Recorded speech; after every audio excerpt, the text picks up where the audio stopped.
Hello Pistons fans, David Mayo from MLive here again from Staples Center, where the Pistons tonight are 97-85 losers to the Los Angeles Lakers.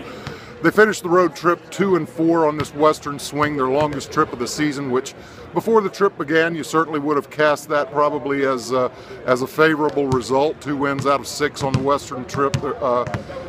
But after you win the first 2 games of the trip, of course, you want to try and get that 3rd win. This was one possibility. I never thought it was the best possibility. There was a squandered chance in Sacramento when the Kings rose up and had a good game and played well since. That was a missed opportunity, and the Pistons just never quite get that 3rd win. Nevertheless, they'll go home at 5-5. The most interesting development, of course, tonight is that Reggie Jackson is benched down the stretch in the 4th quarter after another rash of turnovers during the 16-2 Lakers run that clinched the game after the Pistons had taken a 79-76 lead in the 4th quarter.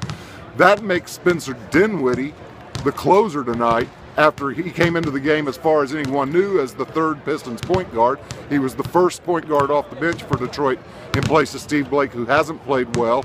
And then at winning time, because Jackson committed those turnovers and was having a rough night, Dinwiddie ends up the closer. So Stan Van Gundy was not committal as to whether that's the way things are going to go moving forward, but certainly tonight, at the end of a long road trip, that's the way it shakes out.